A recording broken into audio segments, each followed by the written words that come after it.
My name is Cheryl, and I'm 28 years old. Right now, I'm focused on building my career, and I live with my husband, Brian. Lately, I've been thinking a lot about starting a family, but Brian feels we should wait.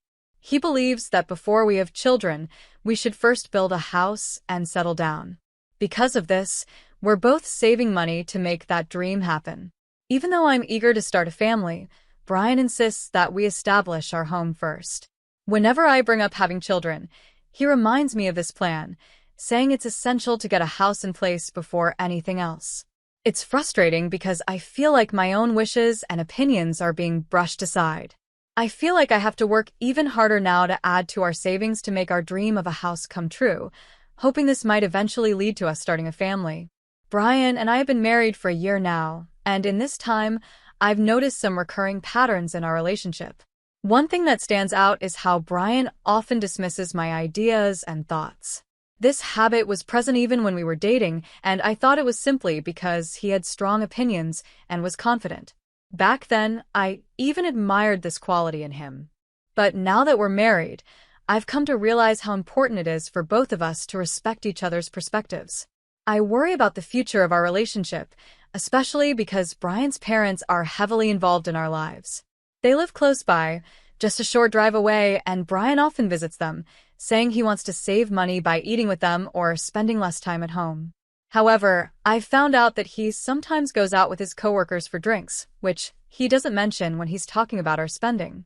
It's confusing because he's very strict about money with me, but is more relaxed when it comes to his own expenses.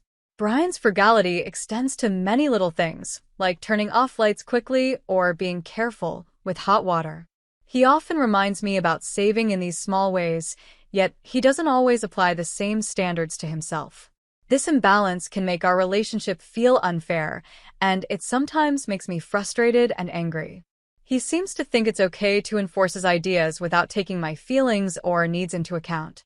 Every week, we go to his parents' house, and each time, there's a new topic that adds pressure. My in-laws often bring up the idea of having grandchildren, saying things like, "Hasn't it been a year since you got married? When will we have some good news?" They look forward to meeting a grandchild, which only adds to the stress I feel around starting a family. When they say these things, I glance at Brian, sitting beside me, hoping he'll consider my feelings and understand the pressure I'm under. Right now, it feels like I'm caught between wanting to start a family and respecting Brian's wishes. I hope we can find a middle ground where we both feel understood and valued in our marriage. I can feel Brian's disapproving look. He seems to want me to stay quiet and not say anything that might upset his family. I want to have a child, but Brian keeps insisting that we must build our own house before starting a family. It frustrates me because his parents pressure me to have a child, even though Brian is the one who wants to wait. Instead of advising him to listen to my thoughts about children, they continue pushing me. After dinner, Brian stands up and says, "I'm going out for a smoke." While he's away, his parents turn to me and say, "Cheryl, it seems like you're working hard, but if you want to be a housewife, you should quit your job and focus on being a good wife." Maybe that's why Brian isn't ready to have kids yet. Hearing this makes me feel like they're blaming me for not having children because I have a job. I want kids more than anything, but Brian is the one holding back because he wants to focus on building a home first. My mother-in-law continues, "Just quit your job already." I feel my patience wearing thin, so I respond, "It was Brian who asked me to keep working. Why don't you talk to him first before telling me what to do?" I can't hold back my frustration and say, "I want children, too, but it's Brian who's not listening to me. He says we need to build a house first." Instead of lecturing me, "Why don't you talk to him?" My words surprise them, and they go quiet. I apologize quickly and leave the table, feeling a mix of anger and relief. I head to the door, where Brian is casually smoking. He doesn't say anything, and I walk straight to the car. He eventually joins me, looking surprised, and asks, "Are you leaving already?" I know he won't explain any of this to his parents, and I feel tired of all the expectations and pressures his family keeps placing on me. I tell him, "I don't think I want to come to your parents' house anymore."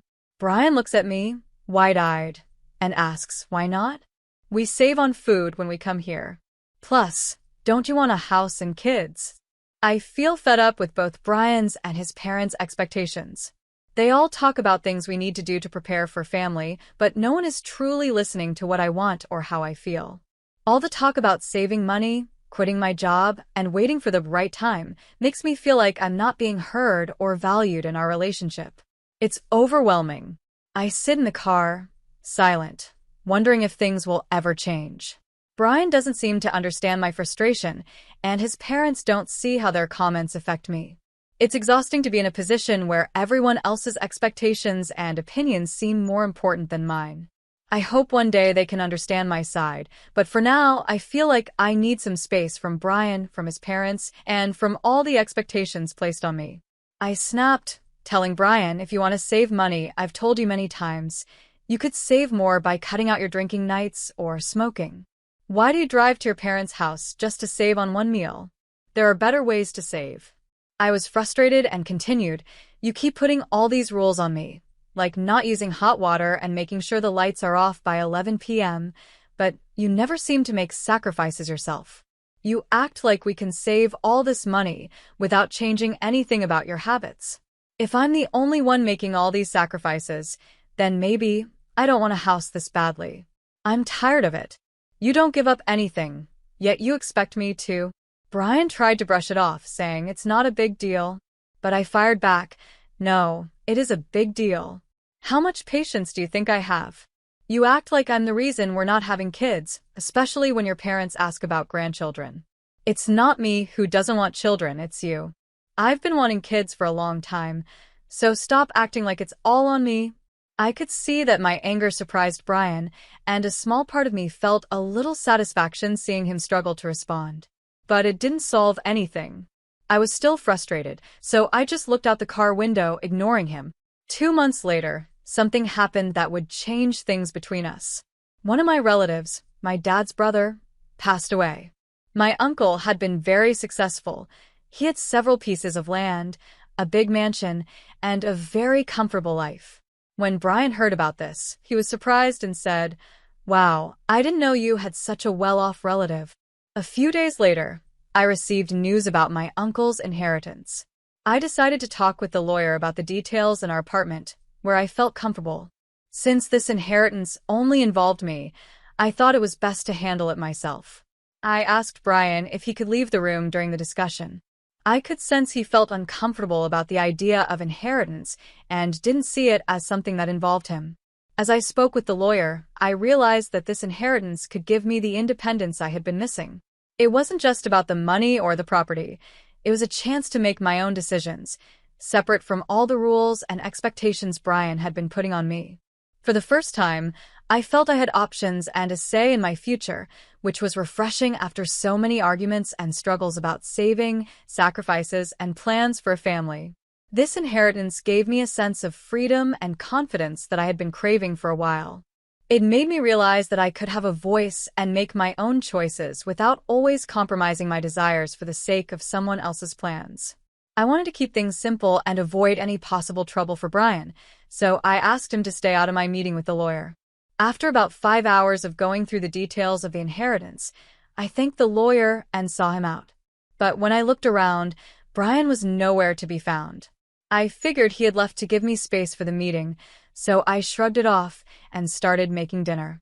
For months passed without much mention of the inheritance.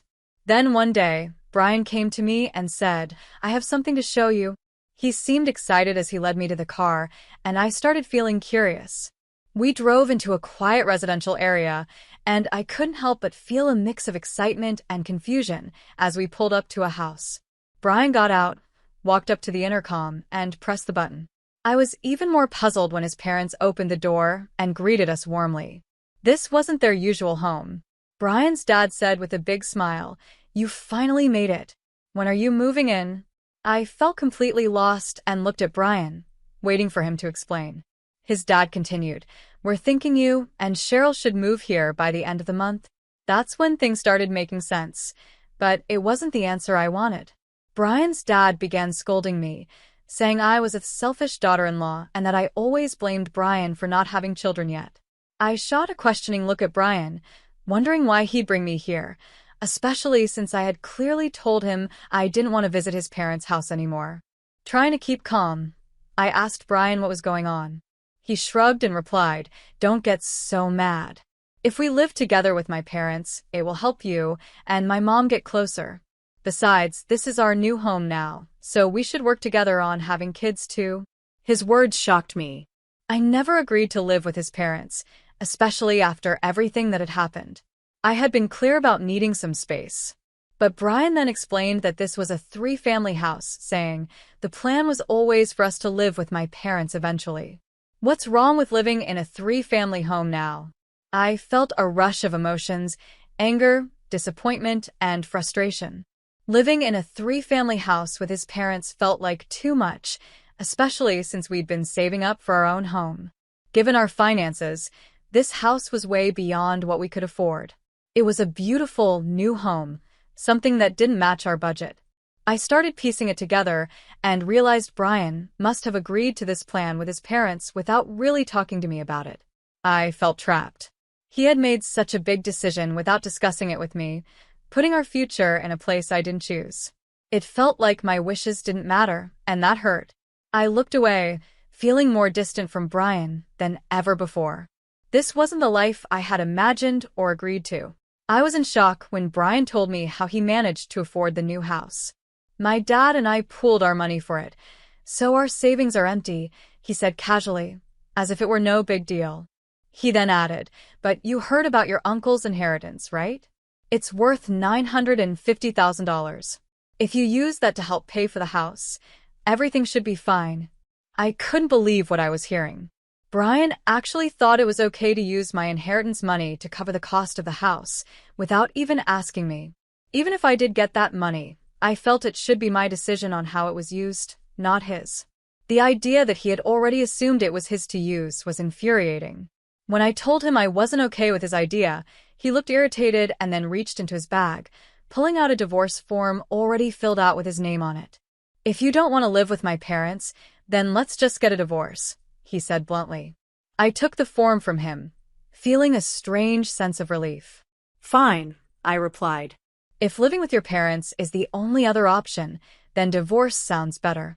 I put the form in my bag and turned away from him and his parents, who looked completely shocked. Without looking back, I said, "By the way, I turned down my uncle's inheritance." Brian's face froze in confusion. Without waiting for him to respond, I walked out, leaving him and his stunned family behind. I took a bus back to our apartment, feeling a mix of anger and sadness, but also a sense of finality. When I got home, I pulled the divorce papers out of my bag, filled in my name next to Brian's, and decided to file them right away. After submitting the paperwork, I went to a nearby store to buy some cardboard boxes, ready to start packing up my things.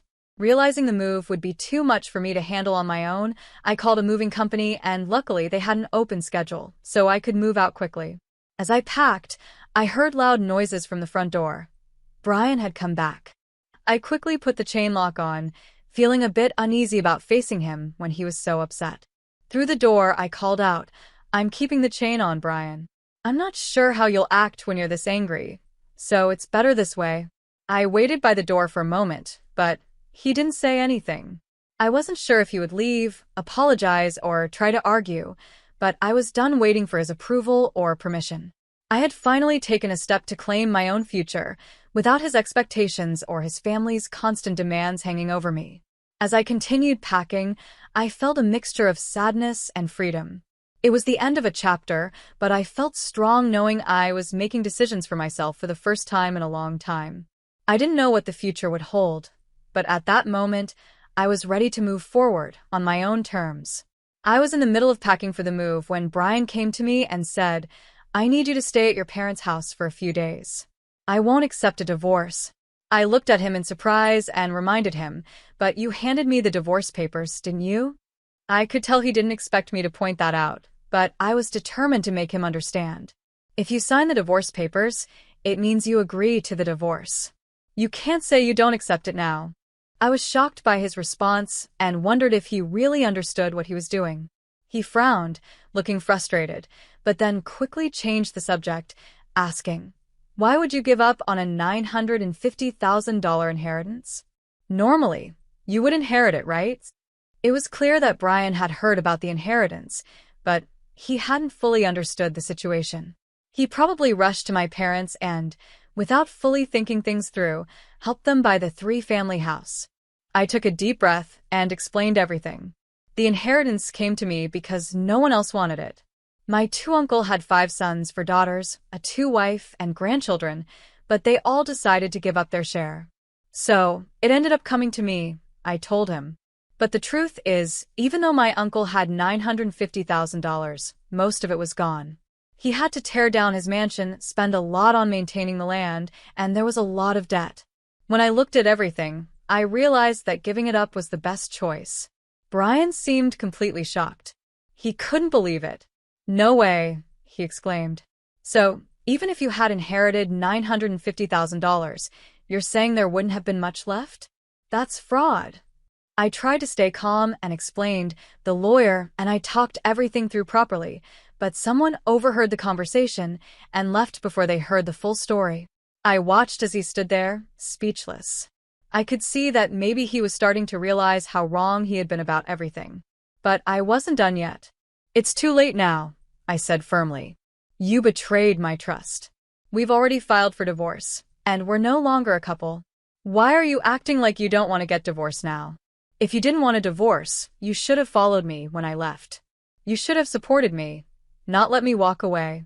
I could tell his mind was racing as he tried to process everything, but I didn't let him off the hook. "Your mom's opinion about the divorce doesn't change anything. You and your dad invested in that 3-family house without thinking about what it meant. And your mom doesn't really understand money or work like you do. She can't appreciate what it takes to earn and save money." It was hard to see Brian so confused and frustrated, but I couldn't go back on my decision. I had been clear with him from the beginning, and now it was time for both of us to face the consequences of our actions. As I packed, I felt a mix of sadness and relief. I knew that this was the right choice for me, even though it was painful.